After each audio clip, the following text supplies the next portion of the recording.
എല്ലാവർക്കും നമസ്കാരം. ഞാൻ സുസ്മിരതീഷ്. ഇന്ന് നമ്മളൊരു ബീഫ് പെരളൻ്റെ റെസിപ്പിയുമായിട്ടാണ് വന്നിരിക്കുന്നത്. എൻ്റെ ചാനൽ ആദ്യമായി കാണുന്നവരാണെങ്കിൽ വീഡിയോ സ്കിപ്പ് ചെയ്യാതെ കണ്ട് സബ്സ്ക്രൈബ് ചെയ്യാൻ മറക്കരുത്. നമുക്ക് നമ്മുടെ റെസിപ്പിയിലേക്ക് പോയാലോ. ആദ്യം തന്നെ നന്നായി കഴുകി വൃത്തിയാക്കി വെച്ചിരിക്കുന്ന 1 കിലോ ബീഫിലേക്ക് 1/2 ടീസ്പൂൺ മഞ്ഞൾപ്പൊടിയും 3/4 ടേബിൾ സ്പൂൺ കാശ്മീരി മുളക് പൊടിയും 3/4 ടേബിൾ സ്പൂൺ സാധാരണ മുളക് പൊടിയും 3/4 ടേബിൾ സ്പൂൺ മല്ലിപ്പൊടിയും 1 ടീസ്പൂൺ കുരുമുളക് പൊടിയും 1/2 ടീസ്പൂൺ ഗരം മസാലയും 1/2 ടീസ്പൂൺ പെരിഞ്ജീരകത്തിൻ്റെ പൊടിയും 1 ടേബിൾ സ്പൂൺ വെളുത്തുള്ളി ചതച്ചതും 1 ടേബിൾ സ്പൂൺ ഇഞ്ചി ചതച്ചതും 5 മുതൽ 8 വരെ പച്ചമുളകും 2 സവാളയുടെ കഷ്ണങ്ങളും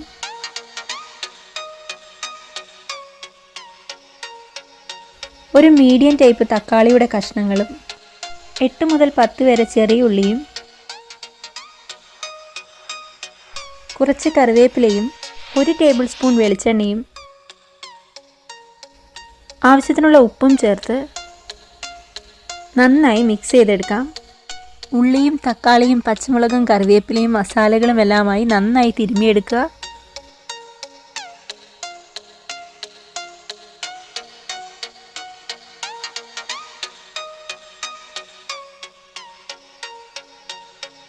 ഇനി നമുക്കിത് കുക്കറിലേക്ക് മാറ്റി ഏകദേശം 3 മുതൽ 4 വിസിൽ വരുന്നത് വരെ വേവിച്ചെടുക്കാം. ഇതിൽ ഞാൻ ഒട്ടും തന്നെ വെള്ളമൊന്നും ചേർക്കുന്നില്ല. ഇപ്പം ബീഫൊക്കെ നന്നായി വെന്ത് കുക്കറിൽ ആവിയൊക്കെ പോയിട്ടുണ്ട്.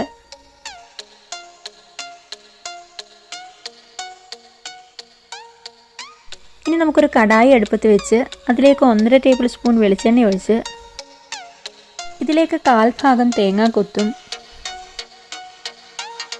ചേർത്ത് നന്നായി മിക്സ് ചെയ്തതിന് ശേഷം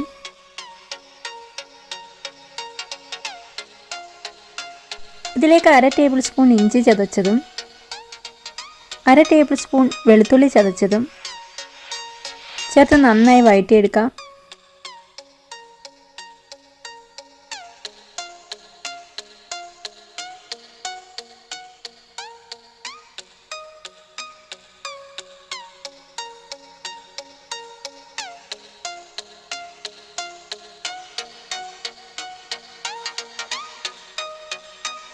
വഴണ്ടി വരുമ്പോഴേക്കും നമുക്കിതിലേക്ക് 1 കപ്പ് ചെറിയ ഉള്ളിയുടെ കഷ്ണങ്ങൾ ചേർത്ത് കൊടുക്കാം.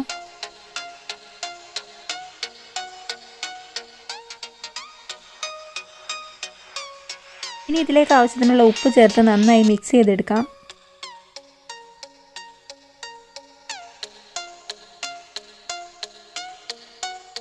ഇനി ഇതിലേക്ക് കുറച്ച് കറിവേപ്പിലയും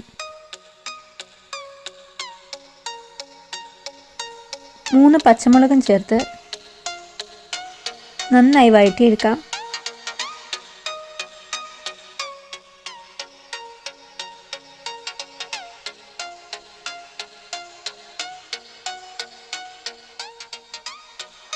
ഇപ്പോൾ ഉള്ളിയുടെ നിറമൊക്കെ മാറി ബ്രൗൺ നിറമായിട്ടുണ്ട്. ഇതിലേക്ക് 1/2 ടീസ്പൂൺ മഞ്ഞൾപ്പൊടിയും 1/2 ടേബിൾ സ്പൂൺ കാശ്മീരി മുളക് പൊടിയും 3/4 ടേബിൾ സ്പൂൺ മല്ലിപ്പൊടിയും 1/2 ടീസ്പൂൺ കുരുമുളക് പൊടിയും 1/2 ടീസ്പൂൺ ഗരം മസാലയും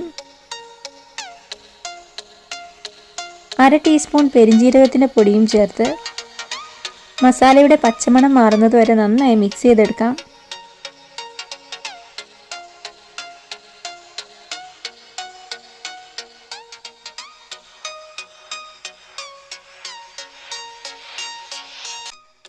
ഇപ്പം മസാലയുടെ പച്ചമണമൊക്കെ മാറിയിട്ടുണ്ട്.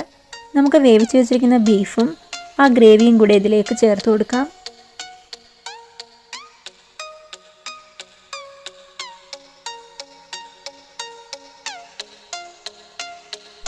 ഇനി ഇത് നന്നായി മിക്സ് ചെയ്ത് മീഡിയം ഫ്ലെയിമിൽ നമുക്കിത് നന്നായിട്ട് പുരട്ടിയെടുക്കാം.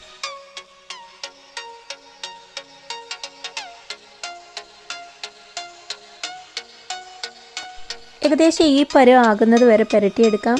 പൊറോട്ടയുടെ കൂടെയും ചപ്പാത്തിയുടെ കൂടെയും ഒരു നല്ലൊരു കോമ്പിനേഷനാണിത്. അന്നേരം എല്ലാവരും ഈ റെസിപ്പി ഒന്ന് ട്രൈ ചെയ്ത് നോക്കുക. നിങ്ങളുടെ അഭിപ്രായങ്ങളൊക്കെ കമൻറ്റുകളായിട്ട് പറയുക. വീഡിയോ ഇഷ്ടപ്പെട്ടാൽ ഫ്രണ്ട്സിനും ഫാമിലിക്ക് ഷെയർ ചെയ്ത് കൊടുക്കുക. വീഡിയോ ലൈക്ക് ചെയ്യാനും മറക്കരുത്.